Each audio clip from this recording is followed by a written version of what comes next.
যাতে আর ওয়াকফ বিলের কোনো সংশোধনী চাই না। আপনারা চান? চান না? চাই না। যদি না চান কি করতে হবে? মজা এখানে আছে। 2019 সালের 12 ডিসেম্বর একটা বিল আমাদের পার্লামেন্টে এসছিল, আগে থেকে রাতারাতি চর্চা শুরু হলো, সেটা হচ্ছে সিটিজেনশিপ অ্যামেন্ডমেন্ট বিল। আর 12 ডিসেম্বর রাতারাতি পাস করে ওটাকে সিটিজেনশিপ অ্যামেন্ডমেন্ট অ্যাক্ট করা হলো। আর ওইটা এসে লাগছে 2024 সালে, 5 বছর পর। কতদিন পর বললাম? 5 বছর পর। এই বিলটা যখন আপনি নিয়ে এলেন তখন আমরা দেখলাম আমাদের তরতাজা প্রায় 88 জন, কতজন বললাম? 88 জন যুবকের প্রাণ গেছে এবং তার সাথে সাথে আমাদের মুসলমানদের অনেক সম্পত্তিকে নষ্ট করে দেওয়া হয়েছে এবং আজও অনেকেই জেলে আছেন। তো আপনি নোটবন্দি নিয়ে এলেন, নোটবন্দিতে শও লোক মারা পড়লো, মানে নোটবন্দিতে আপনি সফল হননি। আপনি জিএসটি নিয়ে এলেন, জিএসটির আপনি কি বলে যে রুলস রেগুলেশন ঠিকঠাক তৈরি করতে পারেননি। তারপরে আপনি কি নিয়ে এলেন? আমরা দেখলাম যে ওয়াকফ বিলেরও 3 তালাকের ওপরে আপনি হাত দিলেন আর বলতে শুরু করলেন মুসলমানরা তো হোয়াটসঅ্যাপে তালাক দেয়, ফেসবুকে তালাক দেয়, ইনস্টাগ্রামে তালাক দেয়। তো মুসলমানরা এত মহিলাদেরকে তালাক দিয়েছে যে সব মুসলিম মহিলারা তালাক প্রাপ্ত হয়ে বিধবা হয়ে মা বাবার ঘরে জমা হয়ে গেছে। বলে সার্ভে শুরু করো, তাহলে এই সার্ভে দিয়ে আমি গোটা ভারতবর্ষকে দেখাবো যে দেখো মুসলমানরা কত তালাক দিয়েছে। সার্ভে করে যখন দেখা গেছে তখন একটা রেজাল্ট আমাদের হাতে এসেছে যে ভারতের মাটিতে যেই সম্প্রদায়টা সব থেকে কম তালাক দিয়েছে ওটা মুসলমান। নারে তাকবীর। বলে আচ্ছা, মুসলিম মহিলাদেরকে অর্ধেক সম্পত্তি দেওয়া হয়। অর্ধেক দেওয়া হয় মানে অ্যাকর্ডিং টু কোরআন এন্ড হাদিস, শরিয়া ল অনুযায়ী একটা ছেলে যদি 100 টাকা পায় তো মেয়ে কত পায়? আলহামদুলিল্লাহ অনেকেই জানে কত পায়। মোরসালিম ভাই ওই দিক থেকে বলছেন না যে ডাক্তার সাহেব, কত পায়? 50 পায়। তো বলল যে মুসলমান মহিলাদেরকে সম্পত্তির দিক দিয়ে বঞ্চিত করা হয়েছে, চলো সার্ভে করা দেখা হোক। কিন্তু একটা জিনিস জানেন, মুসলিম মহিলারা 8 জায়গা থেকে সম্পত্তির ভাগ পায়। কয় জায়গা বললাম? 8 জায়গা থেকে। সার্ভে যখন শুরু হয়েছে, আলহামদুলিল্লাহ সুম্মা আলহামদুলিল্লাহ, যেই জাতির মহিলার কাছে সব থেকে বেশি সম্পত্তি আছে সেটা হচ্ছে মুসলমান। নারে তাকবীর। তাই আমাদেরকে যারা অপদস্থ করার চেষ্টা করছেন তাদেরকে আজও আমরা ভাই মনে করি না? যারা আমাদেরকে শেষ করে দেওয়ার পরিকল্পনা করছেন তাদেরকে আজও আমরা বুকে টেনে নিই না? কারণ আমাদের কাছে ইতিহাস আছে, আমাদের কাছে হাদিস আছে, কোরআন আছে। সোমামা বিন ওসালকে বিশ্বনবী মুহাম্মদ রাসূলুল্লাহ সাল্লাল্লাহু আলাইহি ওয়াসাল্লাম যখন মসজিদে নববীতে বাঁধা অবস্থায় দেখলেন, বললেন সোমামা বলো কি ব্যাপার? বলে এই তো ব্যাপার, অনেক লম্বা ঘটনা, মাওলানারা শোনাবেন, আমি অত দূর যাব না। আল্লাহ রসুল সাহাবীদেরকে বলছেন তোমরা কি জানো না মানহুয়া ওটা কে? বলে হ্যাঁ ওটা সোমামা বিন ওয়াসাল। বলে হাতটা যে মনে হচ্ছে একটু টাইট করে বাঁধা হয়েছে, ওকে একটু ঢিল করে দাও। ঢিল করে দেওয়া হয়েছে। নামাজের পরে বিশ্বনবী জিজ্ঞেস করছেন সোমামা বলো কি চাও? সোমামা 3টা কথা বলেছিলেন। বলার পর বিশ্বনবী মুহাম্মদ রাসূলুল্লাহ সাল্লাল্লাহু আলাইহি ওয়াসাল্লাম কি 3টা কথা, শুধু 3টাই শুনে নিন, তারপরে আমি ইন্ডিয়ান হিস্ট্রিতে ঢুকে যাব, কারণ এটা খুব ইম্পর্টেন্ট এখন আপনাদের জন্য। বলে না, হে নবী মুহাম্মদ রাসূলুল্লাহ সাল্লাল্লাহু আলাইহি ওয়াসাল্লাম, আমি অনেক মুসলমানকে হত্যা করেছি। মুসলমানকে হত্যা করেছে তো সোমামা বিন ওয়াসাল, অনেক মুসলমানকে হত্যা করেছি। আপনি যদি আমাকে হত্যা করেন তাহলে প্রকৃত একজন হত্যাকারীকে হত্যা করবেন, এবং আপনি যদি আমার কাছে কোনো প্রতিদান চান, মানে কি বলে বন্দি মুক্তির জন্য কত টাকা চান আপনি বলুন, আপনাকে সেটা দিয়ে দেওয়া হবে। আর যদি আপনি আমাকে ছেড়ে দেন তাহলে আমি চিরকৃতজ্ঞ থাকব। আল্লাহ রসুল মসজিদ থেকে চলে গেলেন, কোনো উত্তর হলো না। 1 দিন 2 দিন 3 দিন একই প্রশ্ন একই উত্তর। আল্লাহ রসুল শেষের বেলাতে বললেন সোমামা বিন ওসালকে ছেড়ে দাও। সোমামা বিন ওসালকে ছেড়ে দেওয়া হয়েছে। কোন সোমামা? যার পাওয়ার পেয়ে মক্কার মাটিতে মুসলমানদের পিঠে লোহাকে গরম করে দেবে ধরা হতো, ওপরের চামড়াটা পুড়ে যেত, ভিতরের চর্বিগুলো গলে যেত, হাড্ডি পর্যন্ত ঠেকতো, আর সা সা করে আওয়াজ করত। কোন সমাবাবী নসল? যার ক্ষমতায়, যার বলে বলিয়ান হয়ে মক্কার মুসলিমদেরকে জ্যান্ত মহিলাকে তার দুটো পাকে দুটো উটের সঙ্গে বেঁধে দিয়ে দুটো উটকে দুদিকে তাড়িয়ে দিয়েছে, লম্বালম্বি ভাবে ফেলে দেওয়া হয়েছে। যেই সমাবাবী নসাল ফাঁক পেলেই রসুলের সাহাবীদের আক্রমণ করত। আল্লাহ রসুল যখন বললেন ওকে ছেড়ে দাও, ছেড়ে দেওয়া হয়েছে। হাতের দিকে দেখে আমার হাতগুলো মুক্ত, দড়ি নেই। পায়ের দিকে তাকিয়ে দেখে আমার পাগুলো দড়ি থেকে মুক্ত, পায়ে আর দড়ি বাঁধা নেই। কে আমাকে ছাড়লো? যাকে আমি সদা সর্বদা হত্যা করার চেষ্টা করেছি, মুহাম্মদ রাসূলুল্লাহ সাল্লাল্লাহু আলাইহি সাল্লাম। সে একটু দূরে যায়, দূর থেকে গোসল পানি পরিষ্কার হয়ে আসার পর বিশ্ব নবীকে বলেন, ওগো বিশ্ব নবী মুহাম্মদ রাসূলুল্লাহ সাল্লাল্লাহু আলাইহি সাল্লাম, যেই কালেমা নিয়ে আপনি পৃথিবীর মাটিতে এসেছেন, কই সেই কালেমাটা আমাকে শিখিয়ে দিন। আশহাদু আল্লা ইলাহা ইল্লাল্লাহ ওয়া আশহাদু আন্না মুহাম্মাদার রাসূলুল্লাহ। আমি আর স্থির থাকতে পারি না, তাকে রাসূলুল্লাহ কালমা পড়ে মুসলমান করে নিলেন। তো যেই সমাবাবী অসালের সাথে এই ব্যবহার হতে পারে, সেখানে কোনো মুসলমান কোনো অমুসলিমের সাথে খারাপ ব্যবহার করতে পারে? বেলডাঙায় যদি ভুল করে কেউ আল্লাহকে গালি দেয়, তাহলে নবগ্রামে কোনো অমুসলিমের ওপরে মুসলমান অত্যাচার করতে পারে না। এই জন্য পারে না যে আল্লাহ রব্বুল আলামিনের যদি রাগ হয় তো আল্লাহই বলে দিবেন আজ থেকে অক্সিজেন বন, পানি বন, আমাদের করার কি আছে? যারা আল্লাহকে গালি দিবে বলবে আজ থেকে পানি বন্ধ, অক্সিজেন বন্ধ। সব কার হাতে? কার হাতে গো? আল্লাহর হাতে। তাহলে আল্লাহ যেখানে এটা শিখায়নি, তাহলে আমরা সাম্প্রদায়িকতার কোনো নীতিতে বিশ্বাস করি না। তাই আমরা আমাদের প্রধানমন্ত্রীকে বলতে চাই যে আপনি ওয়াকফ অ্যামেন্ডমেন্ট যে বিল নিয়ে এসছেন, এই বিল পার্লামেন্টে আমরা পাশ করতে দেব না। তাই আজকে শুধু বাংলা জাগেনি, উড়িষ্যা জেগেছে, বিহার জেগেছে, আপনার কি বলে যে কাশ্মীর জেগেছে, উত্তরাখণ্ড জেগেছে, কেরালা জেগেছে, কর্ণাটক জেগেছে, তামিলনাড়ু জেগেছে, উত্তরপ্রদেশ জেগেছে, দিল্লি জেগেছে, হরিয়ানা জেগেছে। সমস্ত জায়গা আজকে ওয়াকফ বিলের বিরোধিতায় রাস্তায় নেমেছে না নামেনি? আগামী 28 তারিখ সম্ভবত কলকাতায় মনে হয় একটা মিটিংও ডাকা হয়েছে, আপনারা জানেন কি আমি জানি না। এবং আগামী 30 তারিখ আমরাও আমাদের পক্ষ থেকে কলকাতার মাটি কাঁপাবো ইনশাল্লাহ, যদি আল্লাহ কবুল করে। এবং আমরা এই বার্তাটা দেব, এই বার্তাটা আমরা দিতে চাইছি যে মিস্টার নরেন্দ্র মোদীকে, যে বাবরি আমাদের চলে গেছে। আমরা ভেবেছিলাম একটা বিতর্কিত বিষয়, অনেক ঝামেলা চলছে ব্রিটিশ আমল থেকে, বাবরি নিয়ে আমরা কোনো ঝামেলা করব না। আমরা কেউ রাস্তায় নেমেছিলাম? নামেনি। আল্লাহর ঘর নিয়ে যখন আমরা রাস্তায় না নামলাম, আল্লাহ বলল দাঁড়াও তোমাদের ঘরগুলোকে একটু হারিয়ে দিই। তারপরে চলে এলো সিটিজেনশিপ অ্যামেন্ডমেন্ট অ্যাক্ট। তখন আমরা সব রাস্তায় নেমে টায়ার আর কি বলে যে গাড়ি জ্বালাতে শুরু করলাম না, কিন্তু বাবরির বালা কেউ রাস্তায় নামেনি। যাক, খুব ভালো মনের আমরা পরিচয় দিয়েছি। মসজিদ আমাদের হাতছাড়া হয়েছিল, আমরা ভালো মনের পরিচয় দিয়েছি। এবং সেই সাথে সাথে কোনো রক্তপাত আমরা ভারতবর্ষের মাটিতে করিনি। কেন করিনি? কারণ ভেবেছি এবং দেখেছি যে এটা সুপ্রিম রায়। এরপরেও কিন্তু মন থেকে আমরা দুর্বল হয়ে যাইনি। আমাদের কাছ থেকে একটা মসজিদ যেতেই পারে কি পারে না? আমরা কি মন থেকে দুর্বল হইনি।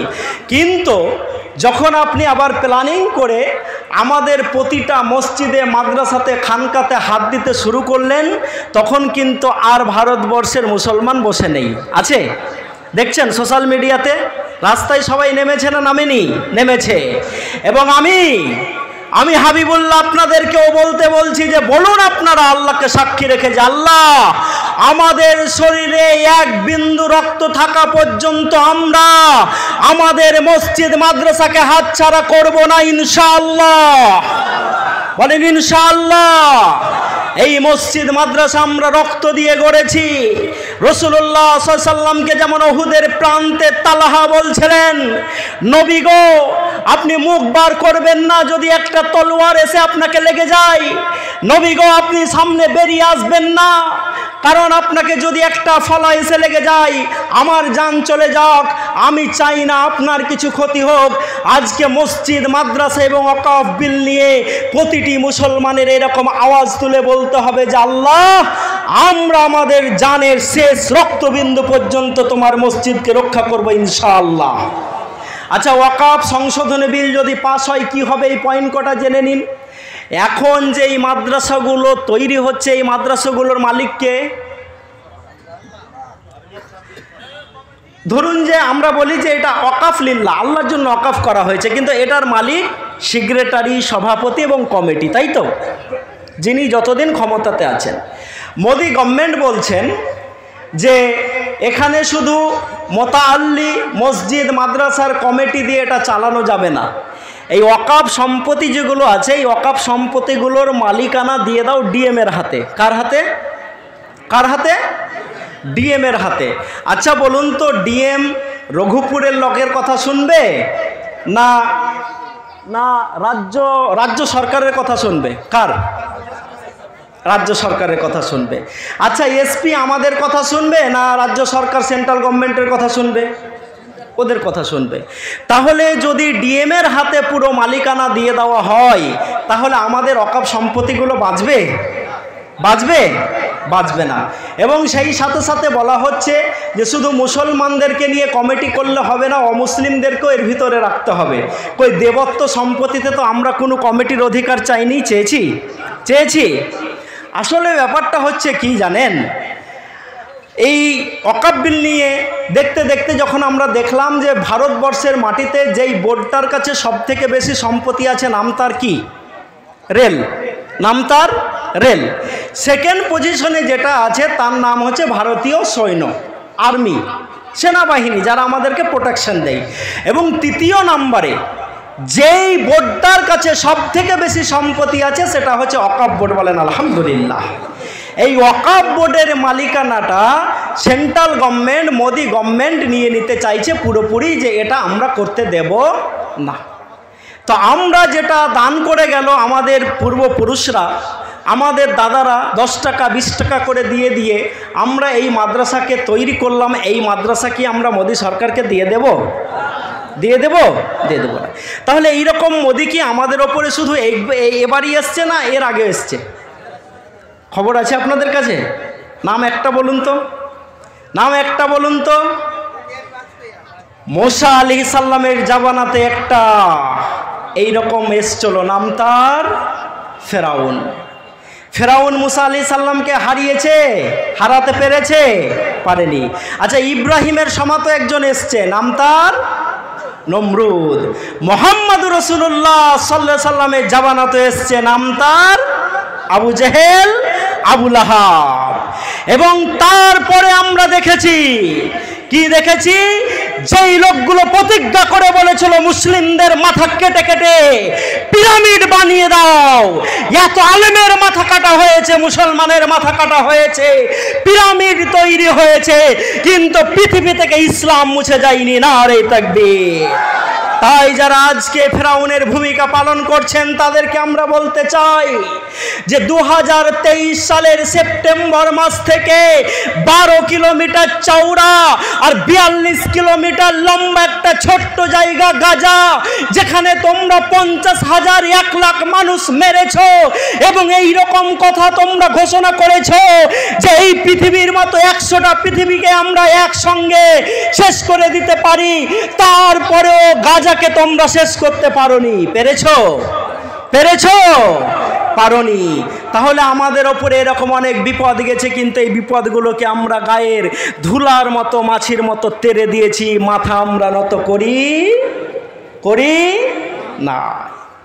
গত কদিন আগে দেখছিলেন একজন যুবক পেটে পাথর বেঁধে দেখাচ্ছিলেন গাজা থেকে, দেখেছেন? কেউ দেখেছেন? আমি বেলালকে দেখিনি, কিন্তু বেলালকে যখন পড়ি চোখে পানি আসে।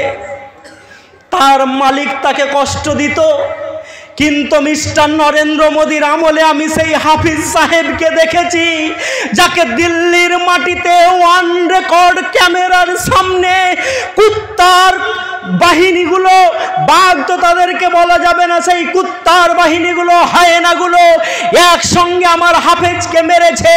আর আমার হাফেজ বেলাল যেমন যখন তার বুকে পাথর চাপিয়ে দেওয়া হতো, বালির উপরে চিৎ করে শুইয়ে দেওয়া হতো, বেলাল একটাই কথা বলতেন, আহাদ আহাদ আহাদ। আমার সেই হাফিজকে দেখেছি একটা আঙুল নাড়িয়েছে আর দেখিয়েছে আর বলেছে আহাদ আহাদ আহাদ। মুসলমানরা নিজের জান দিতে রাজি আছে কিন্তু ঈমান দিতে রাজি নাই, তাই তাকে আপনারা পিটিয়ে মারলেন। রাসূলুল্লাহ সাল্লাল্লাহু আলাইহি সাল্লামকে যখন আমরা দেখলাম, যখন খন্দকের গর্ত খোঁড়া হচ্ছে, সাহাবীরা বলছেন ইয়া রাসূলুল্লাহ, ইয়া হাবিবাল্লাহ, আমরা অনেক দিন খাইনি, খুব কষ্ট হচ্ছে আমাদের কাছে খাবার নেই, আমাদের কাছে পানি নেই, আপনি কিছু ব্যবস্থা করুন, দোয়া করুন।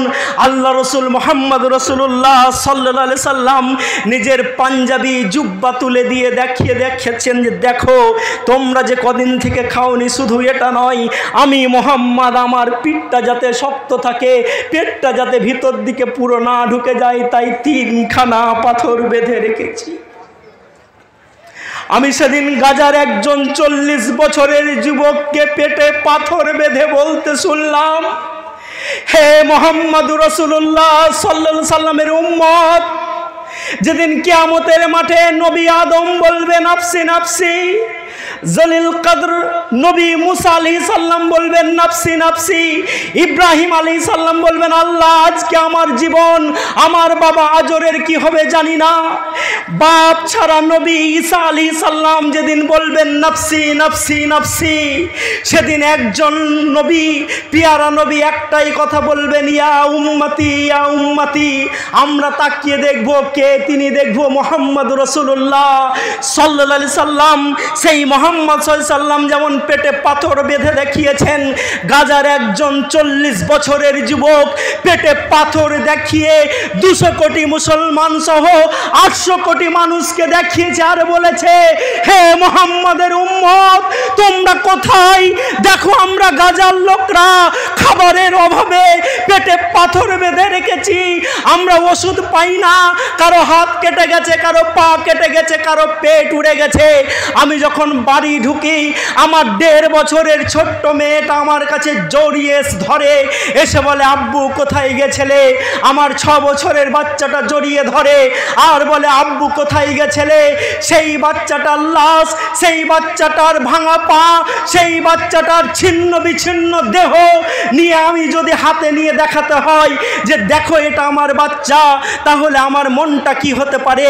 আমি আজকে এই কথাটাই আপনাদের বলতে এসেছি, বন্ধু আপনারা একটু সজাগ হন, সজাগ হন। আর কতদিন ঘুমিয়ে ঘুমিয়ে কাটাবেন? অনেক ঘুম মুসলমানদের হয়ে গেছে, আর মুসলমানদের ঘুমানো চলবে চলবে না।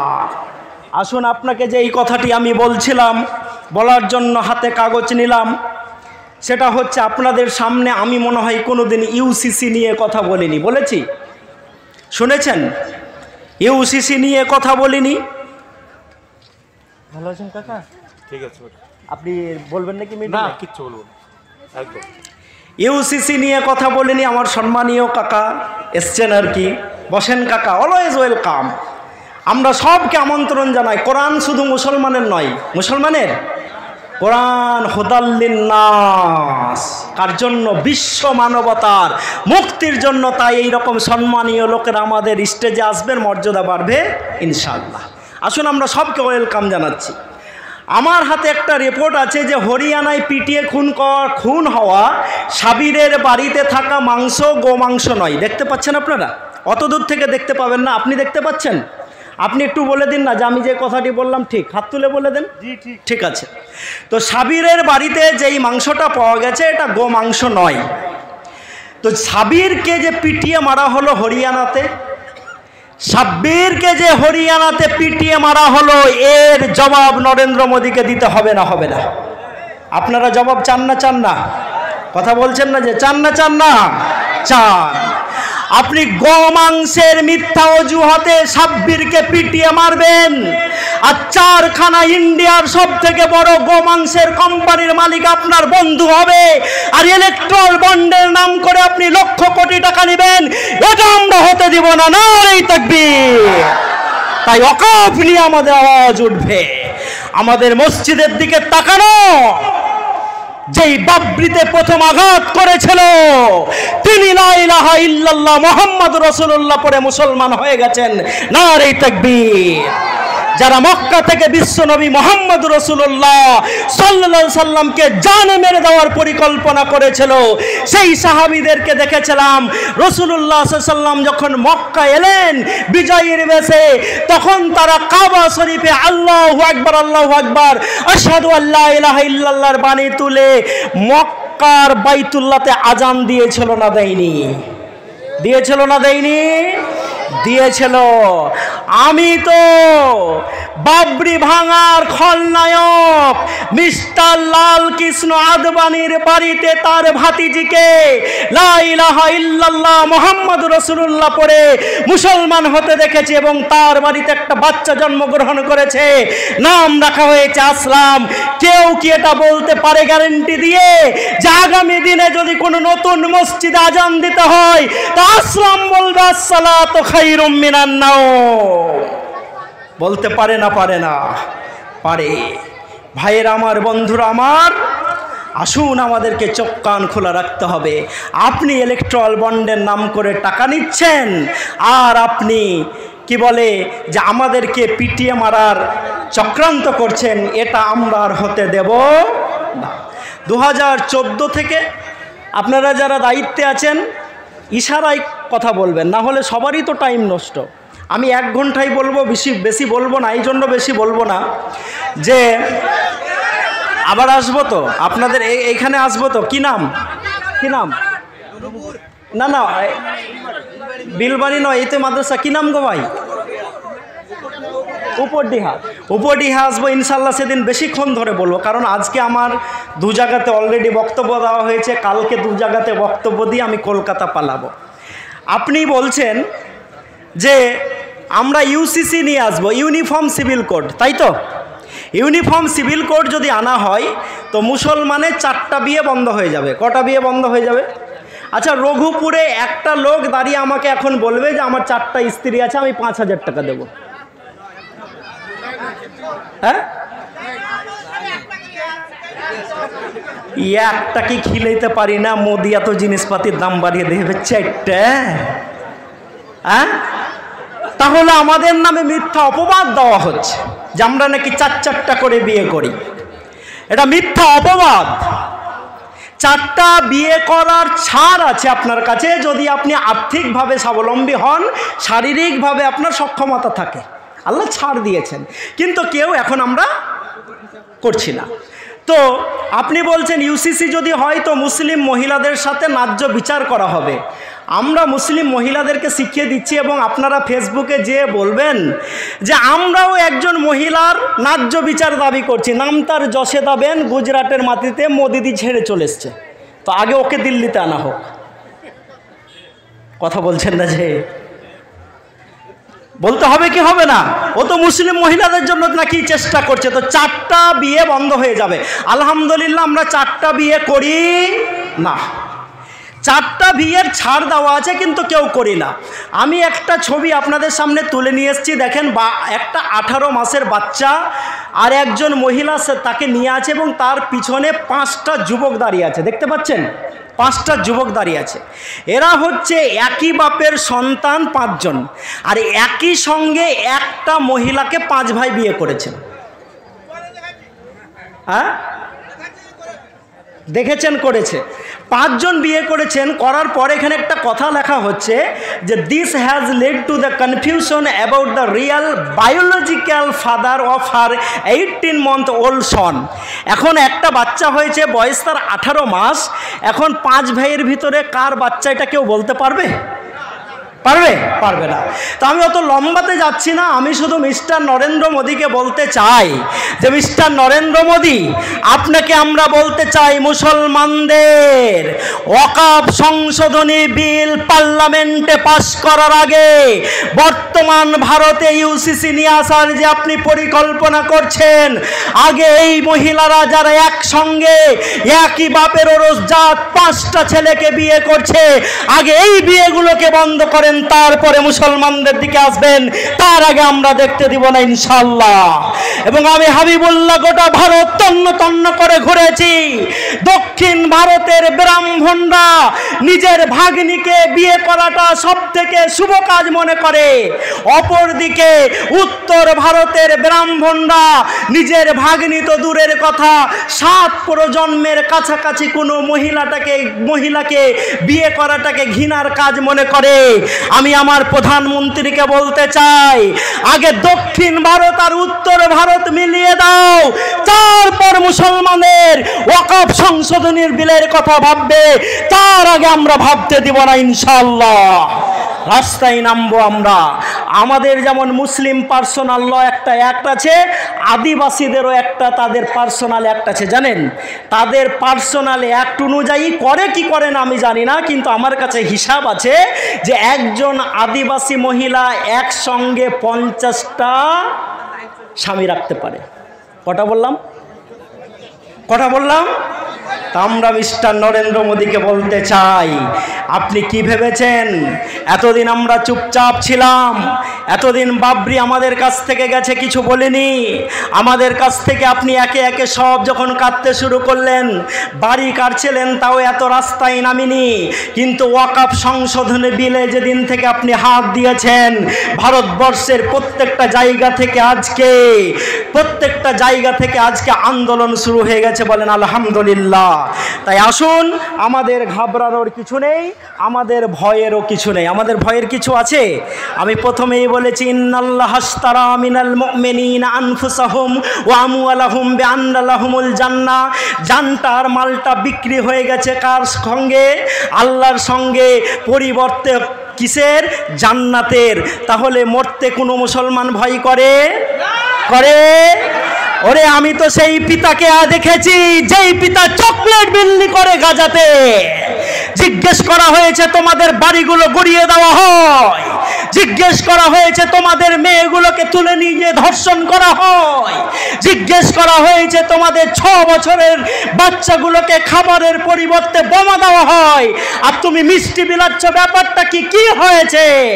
বলে আমি সেই কি আনন্দ উদযাপন করতে পারি না? আমি তো শহীদের পিতা, আমি শহীদের দাদা, এবং একই সঙ্গে আমার ফ্যামিলির সবাই শহীদ হয়ে গেছে। নারে তাকবীর। এই শহীদের তামান্না যদি আমাদের থাকে, কোনো মুসলমান ভয় করতে পারে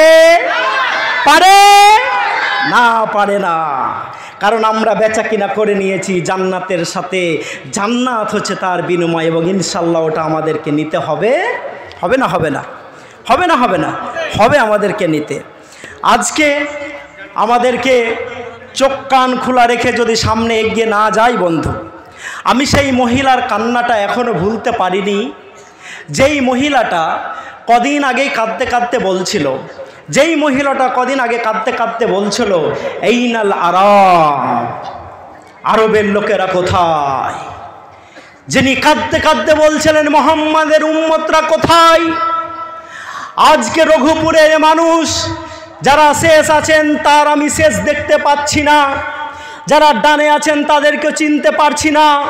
কিন্তু আপনি জানেন, যিনি আপনাকে চিনেন না, যিনি আপনাকে জানেন না, তার যখন শ্বাসটা কবজ করার জন্য ফেরেশতা এসে আসসালামু আলাইকুম ইয়া রাসূলুল্লাহ, ইয়া হাবিবাল্লাহ বলে মা আয়েশার ঘরে যখন ঢুকছেন, মা আয়েশার ঘরে যখন জিবরিল ঢুকছেন, তখন তখন রাসূলুল্লাহ সাল্লাল্লাহু আলাইহি ওয়াসাল্লাম জিজ্ঞেস করলেন না, একটু আগে জানতে পারলেন যে আমার হুসেন হাসানকে কেউ হত্যা করবে কিছুদিন পরেই। যিনি একটু পরেই জানতে পারলেন যিনি একটু আগেই জানতে পারলেন আমার স্ত্রীগুলো বিধবা হয়ে আজকে উম্মুল মুমিনিন হয়ে যাবে, উম্মুল মুসলিমিন হয়ে যাবে। যখন জিবরিলের সাথে আজরাইল এলেন, মালাকুল মউত এলেন, মউতের ফেরেশতা এলেন, তখন তিনি বলছেন উম্মতি উম্মতি, আমার উম্মতের কি হবে? যাকে আমি সামনে দেখতে পাই না, যাকে আমি ডানে দেখতে পাই না, যিনি রাতের অন্ধকারে মোবাইলটা নিয়ে ঘন্টার পর ঘন্টা পাপ করেন, বিশ্বনবী মুহাম্মদ রাসূলুল্লাহ সাল্লাল্লাহু আলাইহি সাল্লাম যদি দোয়া করে এটা কনফার্ম না করে নিতেন, আল্লাহ গো আমার কি হবে জানি না, কিন্তু আমার উম্মতকে তুমি একসাথে ধ্বংস করবে না, এই দোয়া যদি তিনি কনফার্ম না করে নিতেন, তাহলে আমার মনে হয় আমি হাবিবুল্লাহ যত পাপ করি আমার বাবার সামনে ছেলে হিসাবে আমি পরিচয় দিতে পারবো না। আমি হাবিবুল্লাহ যত পাপ করি আমার স্ত্রীর সামনে স্বামী হিসাবে মুখ দেখাতে পারবো না। আমি হাবিবুল্লাহ এত পাপ করি আমার বাচ্চাগুলোর সামনে বাবা হিসাবে আমি মুখ দেখাতে পারবো না। কিন্তু এত পাপ করার পরেও আল্লাহ আমাদেরকে ধরে উল্টে দেন না, উল্টে দেন না। গাজার সেই ছোট্ট ছোট্ট বাচ্চাগুলো যারা দিন রাত কান্না করে বলে, সেই মহিলা যিনি কান্না করে বলেন আইনাল আরব, আরবের লোকেরা কোথায়, যারা প্রতিদিন সন্ধ্যা হলে বড় একটা উটকে নিয়ে দাস্তারখানে বসে যাও, মাংসগুলোকে খাও, যদি তোমাদের পেটে জায়গা না হয় কোল্ড ড্রিঙ্কস দিয়ে চাপা মারো আর পেটের ভিতরে পুড়ে দাও। দেখো আমরা গাজার মানুষ, দেখো আমরা ফিলিস্তিনের মানুষ, আজকে খাবার পাই না, পানি পাই না, মেডিসিন চাইলে আমাদেরকে বম দেওয়া হয়। আমরা যখন আকাম হয়ে হাত পা ভেঙে গিয়ে কোনো হসপিটালে একটু সুশ্রূষা পাওয়ার জন্য, একটু সেবা পাওয়ার জন্য একত্রিত হই, তখন ওষুধের পরিবর্তে ইসরায়েল এবং তার বন্ধুরা ওপর থেকে বোমা মারে। ওগো নবীর উম্মত, যারা উম্মত উম্মত বলে নিজেদেরকে দাবি করছো, তোমরা কি আমাদের জন্য মুখ খুলবে না? তার সাথে সাথে সেই মহিলা একটা কথা বলেছে, কথাটা হচ্ছে এই, আজকের জালসাতে শুধু এটাই মনে করে নিয়ে যাবেন, কথাটা হচ্ছে এই, সেই মহিলা বলেছেন হে বিশ্বনবী মুহাম্মদুর রাসূলুল্লাহ সাল্লাল্লাহু আলাইহি সাল্লাম, এই উম্মতের জন্য কিয়ামতের দিন আপনি সুপারিশ করবেন না, এই উম্মতের জন্য আপনি কিয়ামতের মাঠে সুপারিশ করবেন না। রাসূল যদি কিয়ামতের মাঠে আমাদের জন্য সুপারিশ না করেন আমরা জান্নাত যেতে পারবো? পারবো না। তার মানেটা হচ্ছে এই যে গাজার সেই মহিলা, গাজার সেই যুবক, গাজার সেই বাচ্চা যাদেরকে প্রতিনিয়ত মারা হচ্ছে, তাদের জন্য আমাদের আওয়াজ তোলার দরকার আছে না নেই? আছে না নেই? আছে। আমরা এখান থেকে রাষ্ট্রীয়ভাবে যুদ্ধ করতে যেতে পারি না, কিন্তু একটা পলিসি বলে দিয়ে যাচ্ছি, যেই প্রোডাক্টগুলো ইসরায়েলের তৈরি, আজ থেকে ওই প্রোডাক্টগুলো আমরা ব্যবহার করব না। মা বোন যারা শুনছেন, মায়েরা এসছে, মহিলারা এসছেন, প্রচুর এসছেন। আপনাদের জন্য আমার আজকে কিছুই বলা হলো না, আপনাদেরকে আমি বলবো উম্মে আম্মারার মতো ঈমান করতে হবে, খাদিজা, আসিয়া, আয়েশা, মারিয়ামের মতো আমাদেরকে নিয়ে চলতে হবে। মহিলা যারা এসছেন তাদেরকে বলবো যখন নামাজের মুসাল্লাতে দাঁড়াবেন তখন গাজার বাচ্চাগুলোর জন্য দোয়া করবেন। কিছু মানুষ মরছে, মরতে দেন, অসুবিধা নেই। মরলে কি সব শেষ নয়, মরলে সব শেষ নয়। আল্লাহ রাব্বুল আলামিনকে যদি ভালো লাগেন তাহলে আগামী 26 বছরের ভিতরে 2050 হতে হতে পৃথিবীতে সব থেকে শক্তিশালী হিসাবে যেই ধর্মটা প্রকাশ করছে ওটা হচ্ছে ইসলাম। নারী তাকবীর। শুনে খুশি লাগলো না? এখন পৃথিবীতে 1 নম্বর ধর্ম কোনটা? সব থেকে বেশি বড় ধর্ম খ্রিস্টান ধর্ম, ইসলাম নয়, খ্রিস্টান ধর্ম। এটা আগামী 26 বছর হতে হতে পৃথিবীতে 1 নম্বর স্থান দখল করতে চলেছে। বলেন আলহামদুলিল্লাহ। এই যে আমরা বড় মনের পরিচয় দেখিয়েছি, 73% মুসলমান হওয়ার পরেও, বেলডাঙাতে এত বড় একটা কথা বলার পরেও আমরা কারো গর্দন ধরে কাউকে 1 থাপ্পড় মারি নাই। উমারের যুগে একজন বলছেন, মহিলা, হাগো মুসলমানরা কিসের তৈরি? ওরা কি পাথরের তৈরি? ওরা কি লোহার তৈরি? আমাদের মতো 21 বছর 25 বছরের যুবতীরা সামনে আসে, আমাদের দিকে তাকালে কেউ নজর হটাতে পারে না। মুসলমানদেরকে যখন দেখি সামনাসামনি পড়ে যায়, যুদ্ধের ময়দানে হলো, আমাদের দিকে তারা নজর দেই না। তাই পৃথিবীতে যদি শান্তি আনতে হয় তাহলে একমাত্র ইসলামই পারবে, তাছাড়া কেউ পারবে গো। আরজি করের একটা মেয়ে, আপনারা দেখলেন কত প্রতিবাদ চলছে। তো আরজি করে একটা মেয়েকে ধর্ষণ করা হলো, তাকে মেরে দেওয়া হলো, তাই তো? আচ্ছা, কোনো মুসলমান কোনো মহিলাকে জোর জবরদস্তি ধর্ষণ করতে পারে? আরবে না পারুক, মনে হয় ভারতে পারে। ভারতে না পারুক, মনে হয় মুর্শিদাবাদে পারে, নাকি পারে? কোনো মুসলমান পারে? কেউ যদি করে শয়তানের বশবর্তী হয়ে সেটা আলাদা কথা, কিন্তু যতক্ষণ ইমানদার আছে কেউ জেনা করতে পারে না। তো আরজি করের মহিলাটার জন্য কিছু ছেলে এবং মেয়ে এক জায়গায় বসে ধর্ণা করলো। ধর্ণা করতে করতে আবার দুজনের সঙ্গে মনের মিল হয়ে গেল, তো আরেকজনকে ধর্ষণ করে দিল। করে নাই? আর ইসলাম যখন এসেছে, বিশ্বনবী মুহাম্মদ রাসূলুল্লাহ সাল্লাল্লাহু আলাইহি সাল্লামের সামনে একজন মহিলাকে পেশ করা হয়েছে। রাসূল তাকে চাদর দিলেন, বললেন বসো। আলীর সমাতেও দেখেছে একজন মহিলা এসছে, ছুটে এসে গেছে, যাওয়ার পর নিজের ভাইকে বলেছে, ভাই, ইসলামের দাবিদার যারা মুসলমান, ওই ইসলামটা প্রকৃত আল্লাহর পক্ষ থেকে এসছে, না হলে তোমার বোন সুস্থভাবে সেখান থেকে ফিরে আসতো।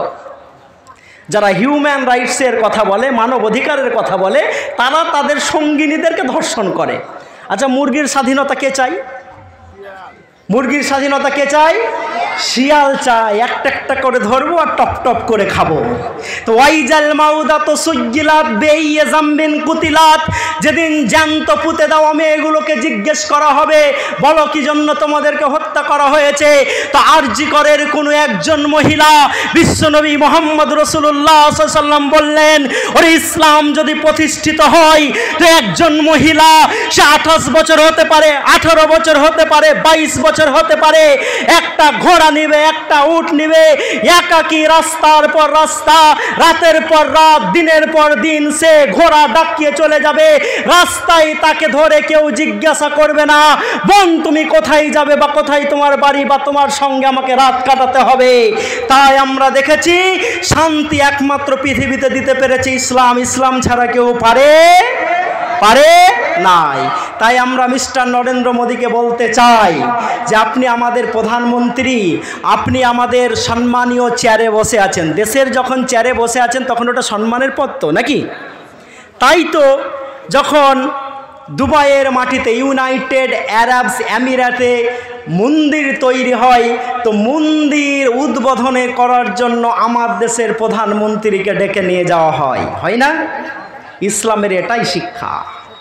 অপরদিকে বাবরির মতো একটা 450 বছরের পুরনো মসজিদকে ভেঙে যখন আপনাকে মন্দির তৈরি করতে হয়, তখন আপনার মতো একজন প্রাইম মিনিস্টার যেয়ে ওই মন্দিরটার উদ্বোধন করে, যেটা ম্যান হিসাবে মানা যেতে পারে, কিন্তু প্রধানমন্ত্রী হিসাবে মানা যেতে পারে না।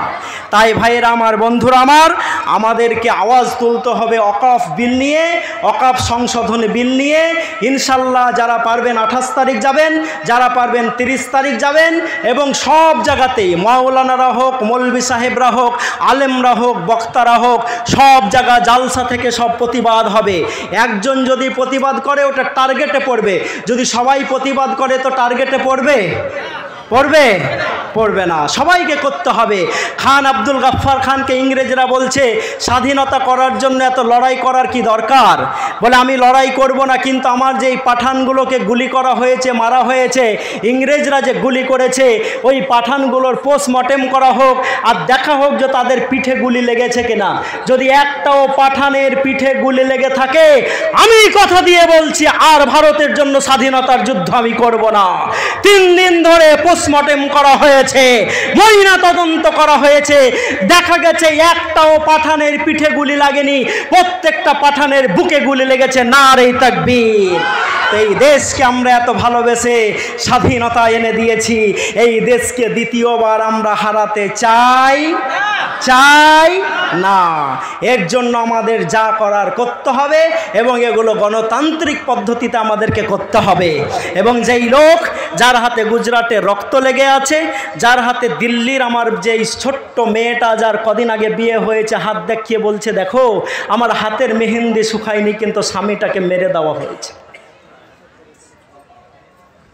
দিল্লি যখন যাই অনবরত যেতে হয়, গাড়িতে বসে থাকি, বাইরে থেকে ছোট ছোট বাচ্চাগুলো গেটে এসে খটখট করে, জানলাতে আওয়াজ দেই, কাঁচটা নামিয়ে বলি আরে বাবু কিয়া হুয়া? বলছে বাবু একটা পাপড় কিনে নেবেন না, একটা কলম কিনে নেবেন না?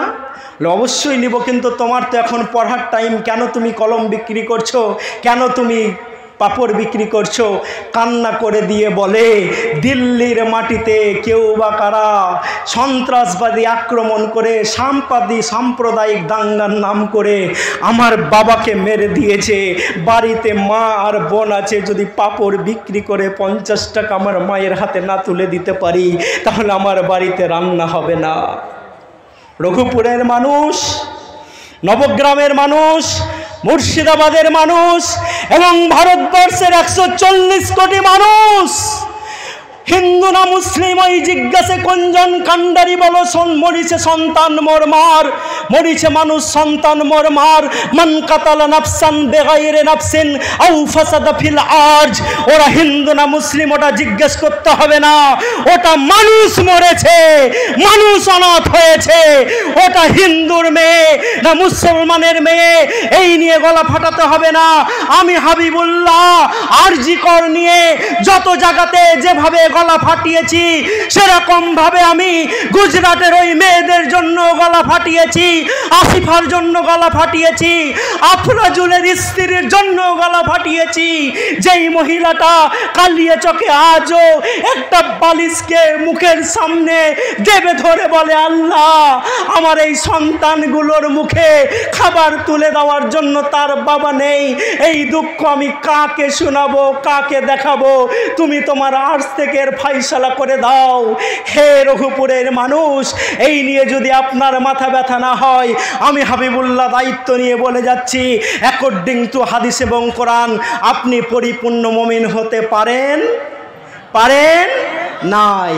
উমার বলছেন যে ফোরাত নদীর তীরে একটা কুকুর যদি অভুক্ত অবস্থায় মারা যায়, না খেতে পেয়ে মারা যায়, আর কিয়ামতের মাঠে আমি উমারকে যদি জিজ্ঞেস করে উমার তোমাকে অর্ধজাহানের শাসন করেছি, কই তুমি তো কোনো কিছু দেখনি, তাহলে আমি ফেঁসে যাব।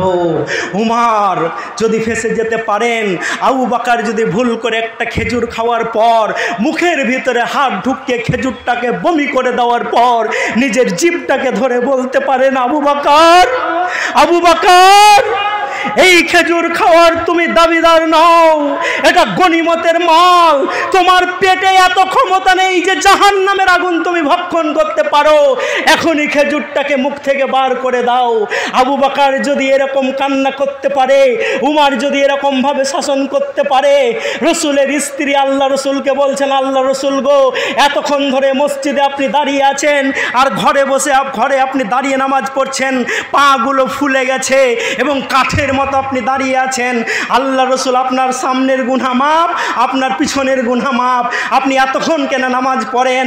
আল্লাহ রসুল বললেন আমাকে তো আল্লাহ অনেক সম্মানিত করেছেন, আলাম নাশরাহ লাকা সাদরাক ওয়া ওয়াদানা আনকা বিজরাক। তা আমি কি আল্লাহর সেই আল্লাহর শুকরগুজার বান্দা হতে পারি না? তো রসুলের যদি এই অবস্থা হয় তাহলে আমাদের কি অবস্থা করা উচিত? বন্ধু একবার ভাবতে বলছি। আল্লাহ আমাদের এই মাদ্রাসাগুলোকে কবুল করো, ওয়াকফ সংশোধনী বিল পার্লামেন্টে তুমি বন্ধ করো, আমরা যাতে আমাদের মসজিদ, মাদ্রাসা, ঈদগাহ, খানকা, কবরস্থান, মেহমানখানা সব কিছুকে বাঁচিয়ে আগের মতো ভারতে হিন্দু মুসলমান ভাই ভাই, আদিবাসী খ্রিস্টান জৈন ভাই ভাই হয়ে থাকতে পারি, এই তৌফিক তুমি আমাদেরকে দান করো, আমিন।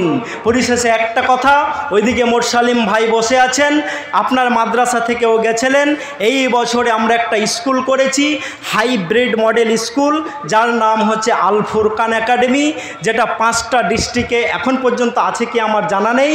যদি কেউ বাচ্চাকে ভালোভাবে পড়াতে চান, সব জায়গায় ভালো পড়া হয়, কিন্তু আমাদের হাইব্রিড মডেল ইসলামী ভাবধারায় যোগাযোগ করবেন।